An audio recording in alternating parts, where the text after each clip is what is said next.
Students, welcome back to our channel. Students, आज का हमारा टॉपिक है नरेशन। अब नरेशन को सीखने के लिए हमें पहले इसकी डेफिनीशन समझनी ज़रूरी है। What is narration? नरेशन क्या है? जब हम आपस में कन्वर्सेशन करते हैं, वार्तालाप, कन्वर्सेशन, जब हम आपस में वार्तालाप करते हैं तो हमें नरेशन की ज़रूरत पड़ती है। और वक्ता स्पीकर के कहे हुए शब्दों को जो है दो प्रकार से व्यक्त किया जा सकता है। वक्ता के शब्दों को दो प्रकार से व्यक्त किया जा सकता है। एक होता है डायरेक्ट नरेशन, दूसरा होता है इनडायरेक्ट नरेशन। इसको डायरेक्ट स्पीच भी बोलते हैं, डायरेक्ट स्पीच, और इसको इनडायरेक्ट स्पीच। तो नरेशन क्या है?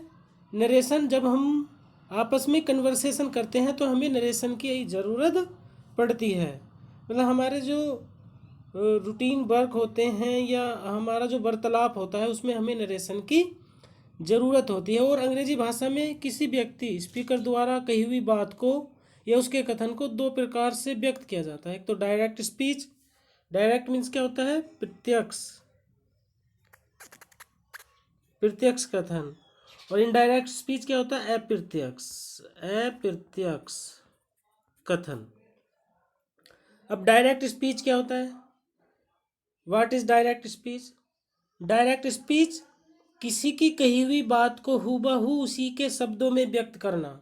किसी की कही हुई बात को हूबहू उसी के शब्दों में व्यक्त करना डायरेक्ट स्पीच कहलाता है। जैसा कि एग्जाम्पल आपके सामने है, ही सेज, वह कहता है, इन्वर्टेड कोमाज है, I am going to new Delhi, मैं न्यू दिल्ली जा रहा हूँ, inverted full stop, inverted commas बंद है। तो ये क्या हुआ? Direct speech. और इनडायरेक्ट स्पीच क्या होता है? इनडायरेक्ट स्पीच में किसी के द्वारा कही हुई बात को या वक्ता के द्वारा कही हुई बात को उसके शब्दों में व्यक्त न करके अपने शब्दों में व्यक्त करना डायरेक्ट स्पीच कहलाता है। ये एग्जाम्पल यहाँ पर लिखा हुआ है, he says that he is going to new Delhi. वह कहता है दैट की ही इज गोइंग, वह जा रहा है, टू न्यू दिल्ली, वह न्यू दिल्ली जा रहा है।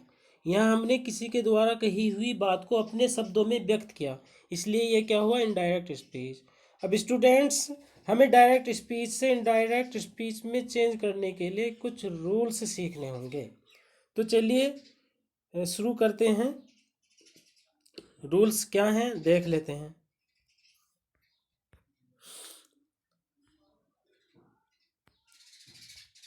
देखिए, डायरेक्ट स्पीच क्या होता है। डायरेक्ट स्पीच, इसमें एक तो रिपोर्टिंग वर्ब होगा और दूसरा रिपोर्टेड स्पीच होगा। एक रिपोर्टिंग वर्ब होगा और एक क्या होगा? एक रिपोर्टेड स्पीच होगा। अब रिपोर्टिंग वर्ब में क्या होता है? देखो, रिपोर्टिंग वर्ब जो आप रिपोर्टिंग वर्ब होती है आपकी, ये आप देख सकते हो यहाँ पर लिखा हुआ है रिपोर्टिंग वर्ब क्या है। इसमें एक सब्जेक्ट होता है, एक वर्ब होती है, या एक सब्जेक्ट होता है, वर्ब होता है, ऑब्जेक्ट होता है, ये भी हो सकता है। फिर कोमा होता है, डबल कोमा शुरू होता है। फिर आपका होता है रिपोर्टेड स्पीच, इसमें सब्जेक्ट होता है, आपका वर्ब होता है, और आपका इसमें ऑब्जेक्ट भी होता है, और अदर वर्ड भी इसमें होता है। फिर फुल स्टॉप या क्वेश्चन मार्क हो या एक्सक्लेमेटरी मार्क हो, उसके बाद आपका कोमाज क्या होगा? बंद होगा। इस कोमाज के अंदर आप फुल स्टॉप या क्वेश्चन मार्क या एक्सक्लेमेटरी मार्क लगाओगे, उसके बाद आपका कोमाज होगा, बंद होगा। तो ये क्या हुआ? Reported speech. और ये क्या हुआ? Reporting verb. अब इसको हम बोलते हैं डायरेक्ट स्पीच। ये लिखा हुआ है, ये रिपोर्टिंग वर्ब है, ये रिपोर्टेड स्पीच है। अब डायरेक्ट स्पीच को इनडायरेक्ट स्पीच में चेंज करने के लिए हम क्या करते हैं? ये जो हमारे कोमाज हैं, ये कोमाज हमको हटाने होते हैं, और इसके स्थान पर हमें क्या लिखना होता है? कंजंक्शन लिखना होता है। हम कंजंक्शन का यूज़ करते हैं जब इनको आपस में जोड़ते हैं, डायरेक्ट स्पीच से इनडायरेक्ट स्पीच में जब हम इसको चेंज करते हैं। तो इसके कुछ रूल्स हैं जिसको हमें फॉलो करना पड़ता है। देखिए आप, अब फर्स्ट हम देखते हैं प्रोनाउन चेंजिंग कैसे करते हैं। यहाँ हम देखेंगे प्रोनाउन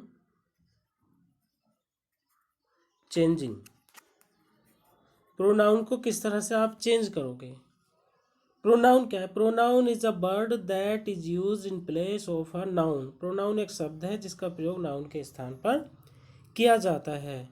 अब प्रोनाउन पर्सन, ये पर्सन जो होते हैं, पर्सन हमारे तीन होते हैं। स्टूडेंट्स पर्सन कितने होते हैं? तीन, फर्स्ट, सेकंड और थर्ड। अब जैसा कि आप यहाँ एक ये ट्रिक देख सकते हो, ये लिखा हुआ है सन अपॉन 1 2 3। अब ये सन, एस से क्या होता है? सब्जेक्ट, ओ से ऑब्जेक्ट, एन से होता है नो चेंज। और ये जो सन है आपका, ये सन रिलेटेड होता है आपकी रिपोर्टिंग वर्ब से, और ये 1 2 3 रिलेटेड होता है आपके रिपोर्टेड स्पीच से। मतलब कहने का मतलब ये है, आपका रिपोर्टिंग वर्ब का जो सब्जेक्ट है उसमें जो ये फर्स्ट पर्सन है, फर्स्ट पर्सन आई और बी किसके अनुसार बदलते हैं? सब्जेक्ट के। और रिपोर्टेड स्पीच में आए जो आपके सेकंड पर्सन है, सेकंड पर्सन क्या होता है आपका? यू, ये किसके अनुसार बदलता है? रिपोर्टिंग वर्ब में आए ऑब्जेक्ट के अनुसार। और थर्ड पर्सन जो आपके ही, सी, इट या दे हैं या किसी का नेम हो, ये आपके जो है नो चेंज रहते हैं, इनको नहीं बदलते हैं। आप ये जो लिस्ट है देख सकते हो, ये है जो पर्सन्स आपके प्रोनाउन, ये नॉमिनेटिव केस है आपका, और ये ऑब्जेक्टिव केस है, और ये नीचे पॉजेसिव केस है। अब आप इस तरह से समझ सकते हैं, आपके रिपोर्टिंग वर्ब में सब्जेक्ट के अनुसार हम बदलते हैं आई और वी को, रिपोर्टिंग वर्ब के ऑब्जेक्ट के अनुसार हम बदलते हैं यू को, थर्ड पर्सन हमारे नो चेंज रहते हैं। ये जो नॉमिनेटिव केस आई और बी है, ऑब्जेक्टिव केस में आई का मी, वी का अस, यू का यू, ही का हिम, सी का हर, इट का इट, नेम का दे का क्या होगा? देम होगा। और पॉजेसिव केस में आई का मी या माइन होगा, वी का अवर या वर्स होगा, यू का योर या योर्स होगा, ही का हीज होगा, सी का हर होगा, इट का इट्स होगा, दे का दियर होगा। चलो इन्हें एग्जाम्पल की सहायता से समझते हैं। अब यहाँ पहला जो एग्जाम्पल है, इसमें देखो फर्स्ट पर्सन है लिखा हुआ, ये आपका रिपोर्टिंग वर्ब है ही सेज। और इसमें अगला जो रिपोर्टेड स्पीच है, I am going to Jaipur लिखा हुआ है। आई क्या है? आई आपका है फर्स्ट पर्सन। ये क्या कहता है? मैं रिपोर्टिंग वर्ब के सब्जेक्ट के अनुसार बदलता हूँ, सब्जेक्ट ही है। अब सेज का क्या हो जाएगा? सेज हो जाएगा। कंजक्शन यहाँ दैट लगाएंगे क्योंकि ये टेंस है असर्टिव, असर्टिव में हम कंजक्शन लगाते हैं दैट। अब आए फर्स्ट पर्सन है इसलिए किस पर जाएगा? सब्जेक्ट ही है तो ही हो जाएगा। अब यह इज हो गया, एम का टेंस नहीं चेंज करेंगे क्योंकि रिपोर्टिंग वर्ब यदि हमारी प्रेजेंट फ्यूचर में हो तो हम रिपोर्टेड स्पीच का टेंस चेंज नहीं करते हैं। अगला सेंटेंस देखिए, इसमें तुम्हारा सेकंड पर्सन है, यहाँ पर तीनों जो पर्सन है चेंज कर कर दिखाया गया है एग्जाम्पल में, आप देख सकते हो, समझ सकते हो। सी सेज टू मी, वह मुझसे कहती है। अब यू सेकंड पर्सन है, you are writing a letter to him, तुम उसके लिए एक पत्र लिख रहे हो।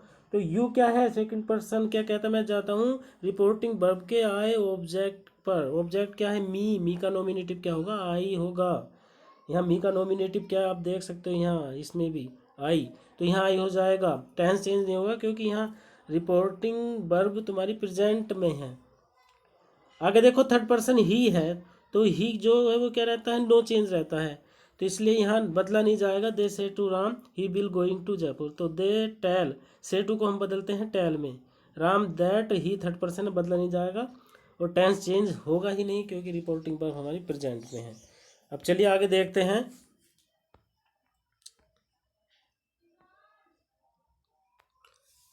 अब देखो, यदि आपकी रिपोर्टिंग वर्ब किस में हो, रिपोर्टिंग वर्ब यदि आपकी प्रेजेंट टेंस में हो तो रिपोर्टेड स्पीच का टेंस नो चेंज रहेगा। दो एग्जांपल आप समझ सकते हो यहाँ।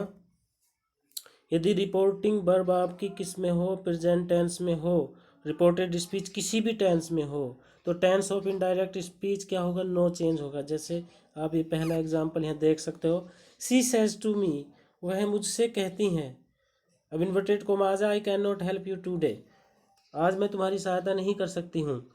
तो यहाँ देखिए, ये रिपोर्टिंग वर्ब हमारी किस में है? प्रेजेंट टेंस में। प्रेजेंट टेंस में रिपोर्टिंग वर्ब हो या फ्यूचर में, ये यहाँ तुम्हारा से भी हो सकता है, बिल से भी हो सकता है, और तुम्हारा हैज सैड भी हो सकता है, और इज सेइंग भी हो सकता है, इज सेइंग भी हो सकता है। यहाँ कुछ भी हो सकता है आपका रिपोर्टिंग वर्ब में। तो टेंस आपका रिपोर्टेड स्पीच का नो चेंज रहेगा। जैसे कि आप देख सकते हो, she tells me that she can not help me. अब यू हमारा सेकंड पर्सन है, मी पर जाएगा। यू यहाँ ऑब्जेक्ट है, मी भी मी में जाएगा तो मी का ऑब्जेक्ट मी ही होगा। आई क्या है, फर्स्ट पर्सन है, सी पर जाएगा इसलिए सी हुआ। अब दूसरा सेंटेंस देखिए, इसमें जो है आपका सी बिल से टू मी, वह मुझसे कहेगी। अब यहाँ बिल से है, फ्यूचर में है, मैंने बताया फ्यूचर या प्रेजेंट में हो, इन दोनों टेंस में से यदि रिपोर्टिंग वर्ब हो तो रिपोर्टेड स्पीच का सेंटेंस जो है नो चेंज रहेगा। अब यहाँ पर्सन यू है, इसलिए इसको हम यू को मी में बदलेंगे, मी का नॉमिनेटिव आई होगा, हैव का हैव ही रहेगा, टेंस चेंज नहीं होगा क्योंकि फ्यूचर में है। और have done an incredible job for him. Incredible means होता है अविश्वसनीय। तुमने मेरे लिए जो है, you have done an incredible job for him, तुमने की है उसके लिए एक अविश्वसनीय जॉब, तुमने उसके लिए एक अविश्वसनीय जॉब की है। तो यहाँ देखो ये चेंज नहीं होगा क्योंकि हमारे रिपोर्टिंग वर्ब किस में है, फ्यूचर में है। अब चलिए आगे देखते हैं। आगे ये समझिए, यदि आपकी रिपोर्टिंग वर्ब में क्या हो, यदि रिपोर्टिंग वर्ब में सैड हो तो सैड को हम सैड में ही रहने देंगे, और यदि सैड टू हो तो सैड टू को हम बदल देंगे किस में, टोल्ड में। सैड टू को बदल देंगे दोस्तों टोल्ड में। और अब यहाँ एक ये देखिए आप, टेंस चेंजिंग किस तरह से करते हैं रिपोर्टेड स्पीच में। आया सेंटेंस जो होता है उसका जो टेंस होता है, देखो जो प्रेजेंट है इसको ले जाते हैं हम पास्ट में। जो हमारे प्रेजेंट के चारों टेंस होंगे उसको हम ले जाएंगे पास्ट के चारों में। मतलब present definite, past indefinite, present continuous, past continuous, present perfect, past perfect, present perfect continuous, past perfect continuous में ले जाएंगे। और जो हमारा पास्ट पास्ट बचा इसको हम चेंज करते हैं परफेक्ट में, परफेक्ट में चेंज करेंगे। एग्जाम्पल आप देख सकते हैं, यहाँ लिखा हुआ है दे सेड टू रहीम, उन्होंने रहीम से कहा, इन्वर्टेड कोमास है, वी आर प्लेइंग फुटबॉल, हम फुटबॉल खेल रहे हैं। अब ये प्रेजेंट कंटिन्यूस है, इसको ले जाएंगे पास्ट कंटिन्यूस में, तो क्या हो जाएगा, they told Rahim that they were playing football. ठीक है, आगे देखिए, ये हुआ दूसरा एग्जाम्पल। देखिए आप, यदि तुम्हारा टेंस हो प्रेजेंट परफेक्ट में तो उसे आप ले जाओगे पास्ट परफेक्ट में। यहाँ जैसे ये लिखा हुआ है she said I have not decided yet, तो ये हो जाएगा सैड का, मैंने बताया था सैड ही रहेगा। और देखो हमारे जो असर्टिव सेंटेंसेज हैं स्टूडेंट्स, जो असर्टिव सेंटेंसेज हैं इसमें सैड का सैड टू को टोल्ड में बदलते हैं, और कंजक्शन हम लगाते हैं दैट, और इसमें कोमाज को हटा कर हम लगाते हैं फुल स्टॉप। अब यहाँ सी सैड दैट होगा, आई फर्स्ट पर्सन में जाता है रिपोर्टिंग वर्ब के सब्जेक्ट के अनुसार, तो क्या होगा इसका, सी हो जाएगा आय का, और हैव का हैड हो जाएगा। ठीक है, अब आगे देखिए आप, ये हुआ आपका। इसी तरह से एक एग्जाम्पल और आप देख सकते हैं, तीसरा एग्जाम्पल है she said to me you washed it yesterday, inverted commas में है लिखा हुआ। तो यहाँ सेड टू को हम बदलेंगे टोल्ड में, कंजक्शन दैट आएगा, यू सेकंड पर्सन इसलिए जाएगा किस पर, मी पर, तो क्या हो जाएगा आए। अब यहाँ वाज्ड क्या है, पास्ट इंडेफिनिट है दोस्तों, पास्ट इंडेफिनिट को हम बदलते हैं पास्ट परफेक्ट में, और पास्ट कंटिन्यूस को हम बदलते हैं पास्ट परफेक्ट कंटिन्यूस में, मतलब तीसरे में ले जाते हैं, इन्हें परफेक्ट में चेंज करते हैं। तो वाज्ड का हो जाएगा हैड वाज्ड, और यस्टरडे को हम बदल देंगे द प्रीवियस डे में। अब आगे देखिए कुछ ऐसे वर्ड जिनको हम चेंज करते हैं। अब यहाँ मॉडल्स की बात अगर आप करें तो बिल का वुड, सैल का शुड होगा, मे का माइट होगा, और कैन का कुड होगा, किंतु कुड और शुड, वुड, माइट, और तुम्हारा शब्द है ओट, ओट टू एक शब्द है, और तुम्हारा नीड है, और तुम्हारा यूज्ड टू है, यूज्ड टू। स्टूडेंट्स इसको हम चेंज नहीं करते हैं, इनको could, should, would, might, ought to, you, need और यूज टू को भी हम बदलते नहीं हैं, इनको चेंज नहीं करेंगे। और इसी तरह से कुछ ऐसे शब्द हैं जैसे कि टुडे का दैट डे कर देते हैं, टुमारो का द नेक्स्ट डे, यस्टरडे का the previous day, tonight का दैट नाइट, लास्ट का द प्रीवियस कर देंगे, जिसमें लास्ट जुड़ा होगा, लास्ट नाइट होगा, द प्रीवियस नाइट, हियर का देयर कर देंगे, दिस का हम कर देंगे दैट, दीज का दोज, अगो का बिफोर और नाउ का देन। और फिर मैं स्टूडेंट्स आपको बताना चाहता हूँ कि जो हमारे इंट्रो असर्टिव सेंटेंसेज हैं, क्या असर्टिव सेंटेंसेज में हम सैड को बदलते हैं सैड में, और सैड टू को बदलते हैं टोल्ड में, या सैड टू को टेल में बदलते हैं। किन और एक बात आप ये भी समझो, असर्टिव इम्परेटिव, एक तो हमारे इम्परेटिव और एक इंट्रोगेटिव सेंटेंसेज को छोड़कर सभी सेंटेंसेज में, वो असर्टिव हों आपके या फिर आपके एक्सक्लेमेटरी हों या ऑप्टेटिव हों, सब में कंजक्शन हम लगाते हैं दैट, किसको छोड़कर, इम्परेटिव और इंट्रोगेटिव को। इसी तरह से आपको मैंने बताया असर्टिव में हम क्या करेंगे, सैड का सैड रहने देंगे, सैड टू का टोल्ड, कंजक्शन दैट लगाएंगे। किंतु इंट्रोगेटिव सेंटेंसेज में सैड और सैड टू को बदलेंगे आस्क्ड में या इंक्वायरीड में। इसी तरह से इंपरेटिव सेंटेंसेज में भाव के अनुसार हम सैड टू को बदलते हैं ऑर्डर्ड में, आज्ञा की अवस्था में रिक्वेस्टेड बदलते हैं प्रार्थना की अवस्था में, फॉरबेड को बदलते हैं मना करने की अवस्था में, सजेस्टेड परामर्श देने पर हम सजेस्टेड में सैड टू को बदलते हैं। इसी तरह से एक्सक्लेमेटरी सेंटेंस में भाव के अनुसार एलास हो तो एक्सक्लेम्ड विद सोरो होगा, और अगर हुर्रा होगा तो एक्सक्लेम्ड विद जॉय होगा, और यदि आपका ब्रेवो होगा तो एक्सक्लेम्ड विद प्रेज होगा।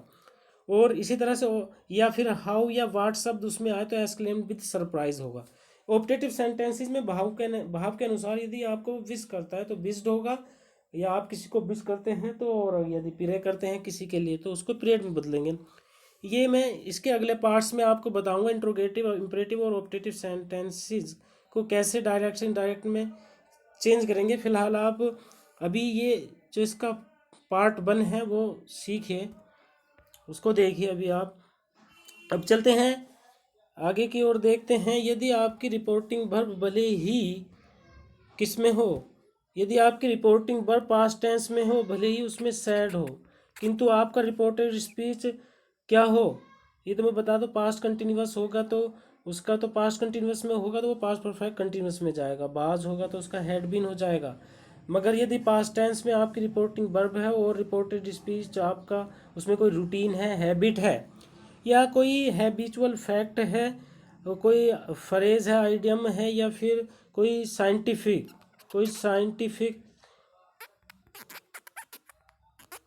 आपका साइंटिफिक तथ्य हो, फैक्ट हो, या फिर कोई हिस्टोरिकल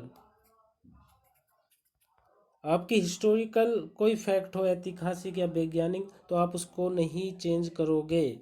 ये देखो, जैसे कि इसमें एक ये रूटीन यहाँ पर दिखाया गया है, आपका कोई रूटीन काम हो जो आप रोज़ करते हो, जैसे she said I brush my teeth daily, उसने कहा इन्वर्टेड कॉमाज में रोज़ाना अपने दांत साफ करती हूँ, तो यहाँ इसका ये जो है इनका रूटीन वर्क है, इसलिए इसको चेंज नहीं करोगे। तो सी सैड दैट लगाओगे, आए सेकंड वो फर्स्ट पर्सन है आपका, बदलेगा किस पर, रिपोर्टिंग वर्ब में आए सब्जेक्ट के अनुसार, सब्जेक्ट क्या है, सी है, इसलिए इसका क्या होगा, सी होगा। सी ब्रशेज, ब्रशेज इसलिए होगा स्टूडेंट्स क्योंकि यहाँ पर ये सी सिंगुलर पर्सन है, इसलिए ब्रशेज होगा, और माई किस पर बदलता है, फर्स्ट पर्सन पर, इसलिए इसका क्या हो जाएगा, यहाँ हर टीथ डेली हो जाएगा।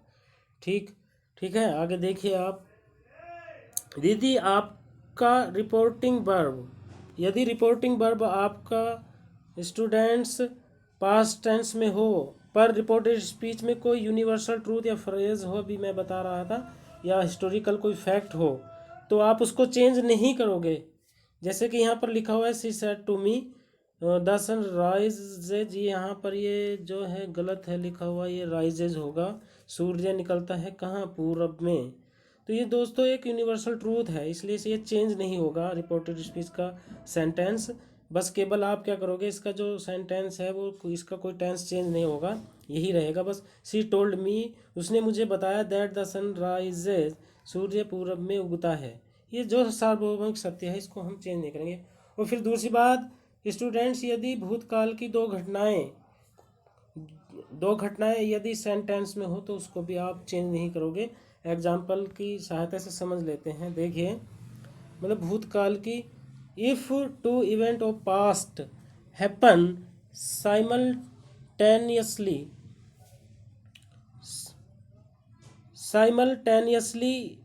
एक साथ, हैपन मीन्स घटित हो, if two event of past, भूतकाल की दो घटनाएं यदि एक साथ घटित हो तो आप रिपोर्टेड स्पीच का सेंटेंस या टेंस भी चेंज नहीं करोगे। जिस तरह से सी सेड, उसने कहा as soon as I reach the station, जैसे ही मैं स्टेशन पहुंची ट्रेन डिपार्टेड, ट्रेन जा चुकी थी। अब यहाँ दो बात हुई, वो वो वो जो है स्टेशन पर पहुंची और ट्रेन जा चुकी थी। दो बात हुई भूतकाल की, एक तो वो पहुंची, फिर गाड़ी भी छूट चुकी थी। इसलिए जो है आप टेंस चेंज नहीं करोगे, केवल दैट लगाओगे, प्रोनाउन बदलोगे। तो ये जाएगा she said that as soon as she reached the station the train departed, tense change नहीं होगा। चलिए आगे देखते हैं।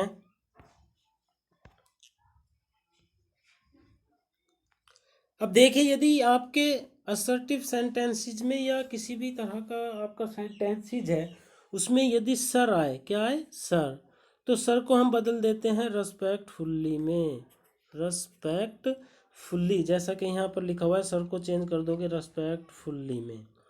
एग्जाम्पल देख लो, सी सेड टू मी, उसने मुझसे कहा सर श्रीमान ji I want to go to now, I want मैं चाहती हूँ, टू गो टू नाउ मैं अब जाना चाहती हूँ। तो यहाँ सर को हम रेस्पेक्टफुली में बदल देंगे, सी टोल्ड मी, उसने मुझे बतलाया, रेस्पेक्टफुली आदर के साथ, सर को हम हटा देंगे, सर के स्थान पर लिख देंगे रेस्पेक्टफुली। दैट की सी वांटेड, अब यहाँ टेंस हमारा प्रेजेंट इंडेफिनिट, इसको बदलेंगे पास्ट इंडेफिनिट में, तो हो जाएगा she wanted to go to then, now का हो जाएगा देन। ये हुई बात। अब दूसरी बात, आप इसमें ये देख लो स्टूडेंट्स, यदि आपके किसी सेंटेंस में नो हो या फिर यस हो, असर्टिव सेंटेंसेस में ये दे रखा हो यस या नो में कोई सेंटेंस हो, तो यस के स्थान पर आप लिखोगे इन द अफर्मेटिव और नो के स्थान पर लिखोगे इन द निगेटिव।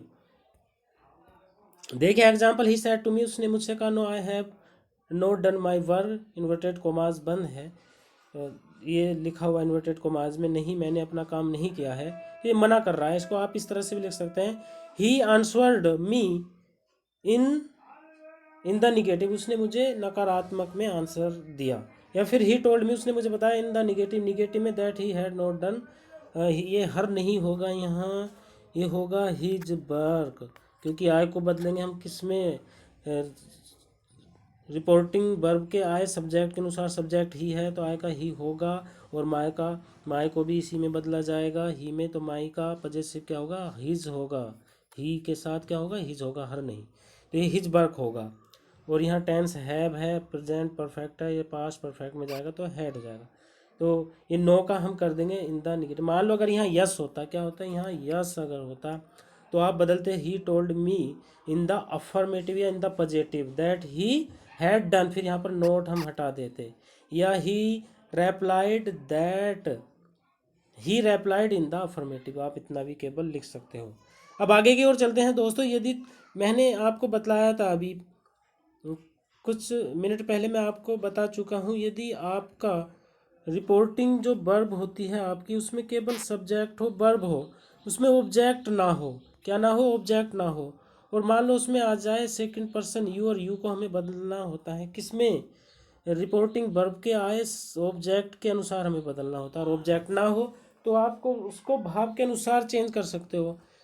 और आप ये भी कर सकते हो, if object is not clear तो यूज ऑलवेज ही, तो हमेशा आप ही का भी यूज कर सकते हो, या फिर आप दिखा सकते हो।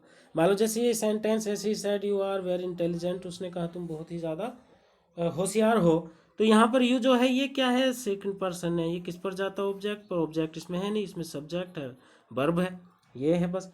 तो हम क्या करेंगे, इसको ही में चेंज कर देंगे। सी सेड, उसने कहा that he was very intelligent, कि वह बहुत ज़्यादा होशियार था, वह कहती है वह बहुत ज़्यादा होशियार था, तो ही में आप चेंज कर सकते हो, या फिर आपको ही में नहीं करना तो आपको दिखाना होगा सी सेड टू मी, तो इसको आप कर दोगे सी सेड टू को टोल्ड में, मी दिखा दोगे, कंजक्शन दैट लगाओगे, और फिर यू को बदलोगे मी में, तो क्या हो जाएगा, आई हो जाएगा, आई वाज वेरी इंटेलिजेंट, ऐसे भी कर सकते हो, वरना तो आप ही का ही यूज करोगे तो बेहतर है। स्टूडेंट्स, आज की इस वीडियो में हमने नरेशन सीखा, और ये इसके असर्टिव सेंटेंसेस को मैंने डायरेक्ट इनडायरेक्ट स्पीच में किस तरह से चेंज करना है वो आपको सिखाया। अगली वीडियो में आप सीखेंगे इंट्रोगेटिव इम्परेटिव को आप कैसे चेंज करोगे, एक्सक्लेमेटरी और ऑक्टेटिव को। Thanks for watching.